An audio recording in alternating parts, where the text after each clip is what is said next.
the 48th Pennsylvania, many coal miners Right. were digging. I've got my chart there besides it. It shows the tunnel. But they were digging a tunnel that was ultimately over 500 feet long. It was about, I think, ultimately the final distance was about 510 or 15 feet. The longest tunnel that had ever been dug until that time was 400 feet. Right. So there were many people in the federal command, myself included, that really didn't think it could be done. You couldn't dig a 400-foot tunnel, a 500-foot tunnel, because, come on up, fellas, you can stand in the shade and listen in. Cooper, stand over here and pay attention. I got it right I here. think these young men are about to leave. They're looking for a card from Jim. But the reason that it was felt that you couldn't dig a 500-foot tunnel was because you couldn't breathe. They couldn't Right, get air okay. in there.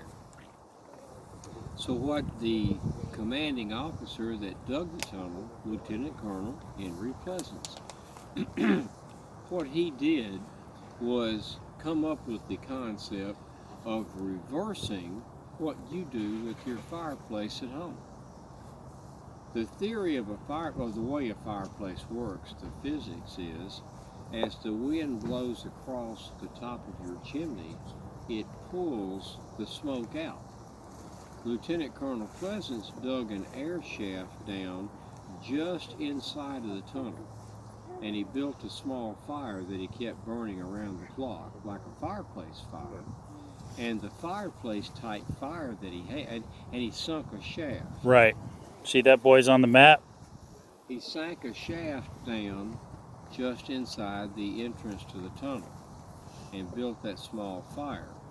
The fire pulled the stale air out of the tunnel, and the shaft pulled the good air into the tunnel. And The it rotates reverse of around. what a chimney does.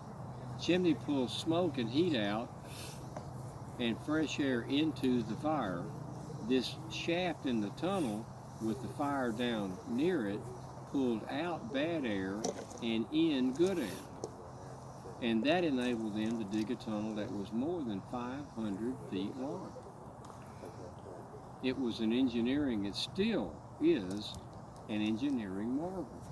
So this tunnel here is worthy of a great deal of respect and some study, certainly awareness, because it is what it is. It was an it should be listed as one of the 10 wonders of the engineering world. Right. And they did this in 1864. They detonated the tunnel on July the 30th of 1864. And it left a hole. Today is July 31st of 1864. We detonated the tunnel just yesterday. Right. And it's already becoming known as the crater. I think that nickname may stick. I believe it will. It certainly seems like it would. But the hole, the crater, is about 150 feet long, between 50 and 60 feet wide, and 30 feet deep. It's a huge hole. It is so deep that you can put a 3-story building, a 2-story house, roof and all, in the crater, and you can't see the house. Now that's how deep it is. Gives some perspective. And we wanted to be able to charge into the opening in the Confederate lines, just yonder way, a few hundred yards. Go around the crater and into Blandford Cemetery, which is just about a half mile where I'm pointing, where you're facing. When we got there, Petersburg was defended at that time by 2,700 men in the home guard. So were there any kids there too? Yeah, The home guard is composed of men who are too old for combat, 45 and over, 46 and over, or too young to be in the Army, which is 14 and younger. So you guys would be in there fighting, huh? All right. So it's about 2,700 home guard. They weren't regular Army of Northern Virginia. Those men are lined up on the line of battle here, about 500 feet that way, where we had the charge under them and blew it up. Initially, the order was that a division of United States colored troops were going to go in first. It was going to go in first. And they had been training for a month while the tunnel was being dug, June 25th to July 25th. And that what they were going to do was go into the area where the hole was and around the crater. Right. But at the last 11th hour, I changed that order. Now, I had selected the USCT division because they were fresh. They hadn't been involved in the overland campaign, and they weren't tired and worn out. So I wanted them to lead the charge. The other three divisions in General Forsyth's Army had been with me throughout the entire overland campaign, and they were tired. No replacements had been fighting for nearly 2 months. The USCT division had not. But at the 11th hour, I reversed that decision because I felt that if this does not go well, You didn't want to lose those. it's going to be, I would be pilloried in the press as having sent in black troops, sacrificing black troops to protect white troops. And I didn't want that to happen. I didn't want to be portrayed in that light. So I had another division go in of white troops to go in, and they had not trained. They didn't know the objective clearly, and they, instead of going around the hole, the crater, they went into it. And then it just it was like a turkey shoot It then, was huh? like a turkey shoot because it's 30 feet deep. It's fresh earth.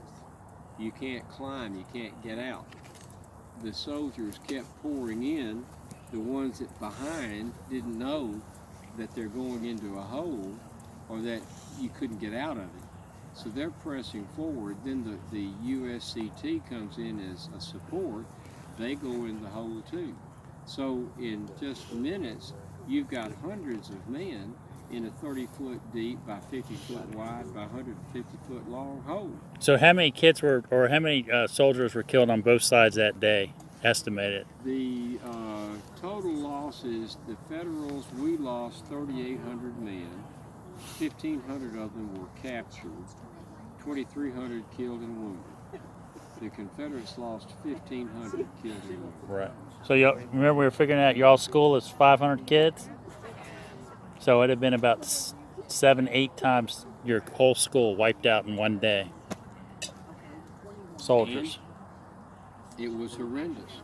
If it had been successful for us, we could have gone a half mile or so to Blandford Cemetery, wheeled to the left, and gone into Petersburg, and taken it. I would have poured in scores of thousands of troops, an entire army, against 2,700 old men And destroyed them, yeah. And we would have taken the town. I would have captured those 5 railroads that General Lee was using as a supply lifeline, like arteries into your heart. Lee would have been out of men, supplies, and ammunition coming in on the trains. He would have been militarily dead. The war would have been over right here. And how long had Petersburg been under siege? About 6 weeks. Okay. Because Lee backed into siege positioning on June the 18th. Right. This is July 30th. All right, thank you, General Grant. Hey, boys, let's get a quick picture. Come And then he might be YouTube famous. Come on, gentlemen. Let's get the flag in the Make sure your hat's off. Hats off. Thank you. We're going to take a couple. I'll take one with my hat on. And then I'll take